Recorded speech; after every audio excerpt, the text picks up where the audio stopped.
Mga Lods, magandang araw sa inyo. So, 5 days na lang bago dumating ang nanay ko dito sa Pilipinas. So, sobrang excited na ako. And syempre medyo kinakabahan din. Nung una, Lods, talaga napupressure ako. Inisip ko kung ano ba yung gagawin ko. Dapat ba sobrang engrande?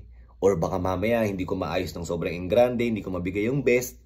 Lalo na medyo limited yung oras ko na kailangan kong ayusin ng todo yung schedule ko kasi may mga obligasyon din ako dito sa Pilipinas na hindi ko basta pwedeng iwanan, di ba?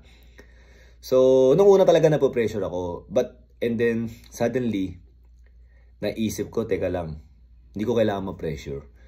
Kailangan ko lang silang ipasyal sa mga magagandang lugar dito sa Pilipinas na kung ano yung may o-offer ng lugar kung saan ako available as of now. Kasi sabi ko nga sa kanila, next time ako mamimili ng date para makapag-live ako ng maayos. Para kahit sa Boracay, dadaling ko sila. Kahit sa Cebu, dadaling ko sila. Ganun. Sa ngayon kasi hindi ko magagawa na mag-aeroplano kami. Diba? Hindi ko magawang magtawid dagat kami. So dito lang kami sa Luzon. So yun.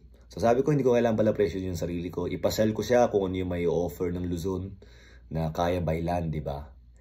And pagkatapos nun, maglalaan ako ng araw na kung saan makikita niya yung historic place ng Pilipinas dito sa Luzon pa rin, 'di ba? Sa Maynila or kung ano man yung may offer, 'di ba? Tapos kung ano yung alam kong masarap na mga kainan dito sa paligid. And then papakita ko rin sa kanya yung naging buhay ko, 'di ba? Siyempre yung lugar, may mga pupuntahang lugar na dito ako nagganto. Dito kami nagdumiskarte ng buhay, ganto, ganyan. Tapos dito ako nagbabasketball dati. Alam mo yun, yung mga istorya, ganyan. Yun yung naisip ko. And feeling ko yun yung mas mahalaga. Yung magkasama kami, and then napipicture out niya yung mga panahon na na-miss niya dun sa buhay ko na which is dapat nandun siya, which is dapat alam niya. And alam ko, yun yung mga bagay na minsan siguro iniisip pa rin niya na parang bumabalik sa kanya na sana nakasama ko yung anak ko sa mga gandong panahon. So kahit man lang sa alaala at kwento ko, ma-picture out niya at hindi niya ganong maisip na nakaligtaan niya lahat yun, di ba? Kasi kahit papano, meron na siyang idea, mapipicture out niya na, di ba? Na ganito pala yung nangyari sa anak ko noon, and then maging proud siya na after all these years, lahat ng pagsisikap, paghihirap, di ba? Naging maayos naman yung anak niya. Yun. Ayun yung gagawin ko. So, hindi ko na sasabihin sa inyo mga specific places muna, mga Lods. So, malalaman nyo na lang yan pag nag-update ako sa video. Okay? Regardless naman talaga, sabi ko nga sa inyo, may mag-cover o wala. Diba? Gagawin ko talaga rito. Parang yung naunang vlog ko, yung Finding Mom. Diba? Ako naman ang unang nag-vlog, diba? Although, during the time na nag-vlog ako is ongoing na rin yung filming ng Korean channel sa Korea, diba? Yung Mother's Spring Day, which is sobrang pasalamat ko dahil tinulungan nila ako mahanap yung nanay ko. And then yung naging balik naman sa kanila is talagang naging hot daw ang take. Kaya nga naglagay pa sila ng mga behind the scene. Makikita nyo yan sa YouTube, which is naglagay sila ng behind the scene ng about sa nanay ko. Ay, sa asawa ko. Na pinapakita nila kung gaano naging kasupportive yung asawa ko sa naging journey ko and yung family ko nandun, di ba? Meron nun, Lods, parang reels lang yun sa YouTube eh. So, hanapin nyo lang yun. Makikita nyo yun sa isang YouTube channel. Kasi TV Chosun, meron pang isang YouTube channel which is yung channel ng host. So doon makikita nyo yun doon. Yung merong isang reels doon para sa asawa ko lang. Pagkatapos, Lods, ano po ba? So yun na nga, yung schedule medyo malapit na makumpleto. Nagkaroon lang ng medyo conflict dun sa isa. Kasi yung araw na hinihingi ko is meron palang event noon. So hindi nila may bigay sa akin. Ito try kong i-flexible yung iba. Kasi naisip ko na meron kasing araw na hapon ako pwede. Pag hapon kasi paggabi, parang hindi ganun kaganda sa Tagaytay pag hapon paggabi, di ba? Kasi sunset, hindi naman ganun kaganda ang sunset doon, mas maganda sa may overlooking ng Antipolo, di ba? So yun yung naisip ko. At least pag sunset abang gumagabi na, may mga bituin sa ibaba, di ba? Yun yung tawag sa city na mailaw, di ba? Bituin sa ibaba. At yung sunset nun, ang gandang tingnan doon.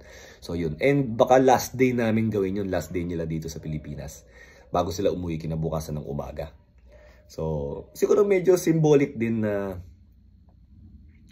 kahit na anong liwanag ng araw, di ba? Talagang magpapahinga pa rin, di ba? So, kahit na anong saya na nagkita kami, syempre, may sunset pa rin. Pero yung sunset, mag-iiwan pa rin naman ng magandang alaala, di ba? Sa paningin natin, di ba? Na yun yung magiging parang symbolic and yun yung sabihin ko sa kanya. Tapos o nga pala, yung nga nag-uusap nga kami ng ate Yongju ko. Alam din niya siguro na parang mapupressure ako. So sinasabihan niya ako na wag ako ganong ma-pressure, 'di ba? Tapos meron siyang very heartfelt na message sa akin. So yung message niya sa akin minsan English na eh. Siguro tinitranslate niya na. Sabi niya sa akin na dreams have happened to us, sabi niya. Kasi sabi ko parang napanaginipan daw ako ng nanay ko, sinabi ko sa kanya. Sabi niya nga, dreams have happened to us. Ilalagay ko dyan, Lods. We were able to meet again with your efforts.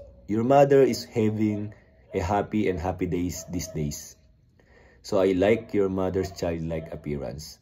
I'm always telling your mom now that you are reunited with your son, try to be a little healthier. Try to be a little happier. When I think of seeing you, I cry too. Once upon a time, you were just my troubled little brother. Just like my own brother.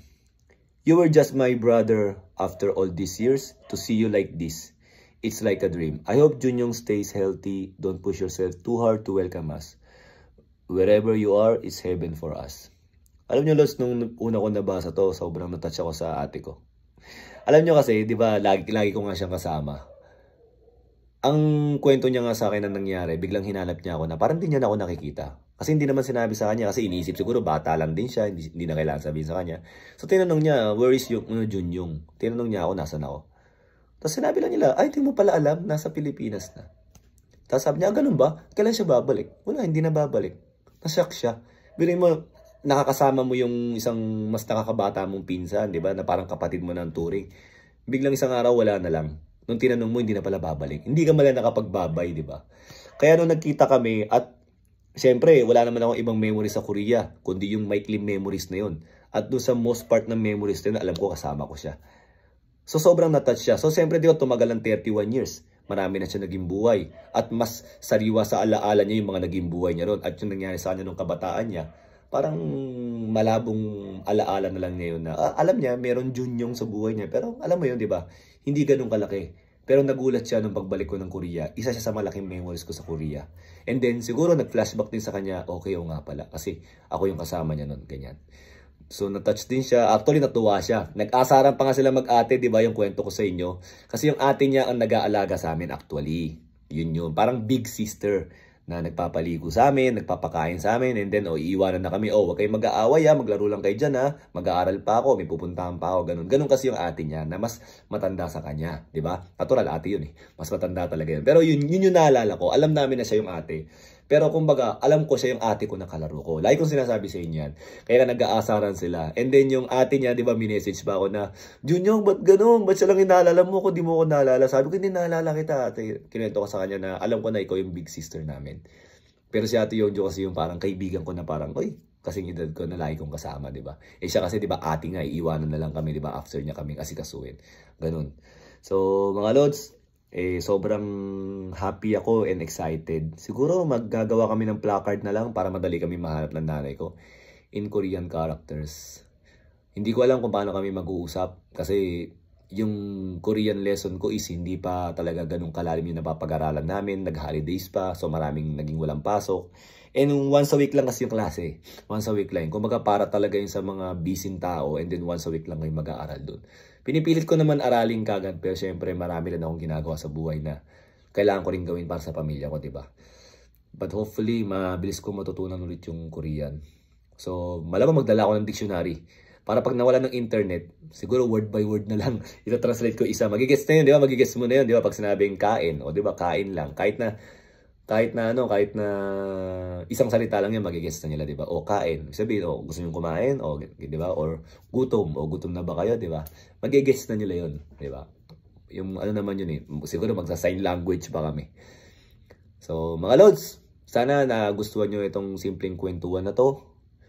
At sana excited din kayo. Sa lahat ng mga sumusuporta at nanonood pa rin, yun yung bawi ko sa inyo talaga. At kung yung mga iba na magbabalik manood dahil yung nanay ko is darating at gusto rin nila malaman ano ba yung mangyayari, very welcome kayo na bumalik sa panonood sa mga channel natin. At alam niyo naman yung channel natin naging pampamilya na, hindi na about pang-basketball lang, di ba? Kasi life is, ball is life, pero life is bigger than basketball. Lagi ko naman sinasabi yun eh. kahit pagka nagko-coach ako eh. So sinasabi ko palagi, parte lang ng buhay natin ng basketball. Kahit na sinasabuhay natin yung pagbabasketball, di ba? Lahat naman ng ng passion mo, ganun naman talaga eh. So mga lods, yun lang. Sana lagi kayo nag-e-enjoy kahit na may problema kayo. Dasal lang kayo. At yun lang mga lods. See you again. Thank you.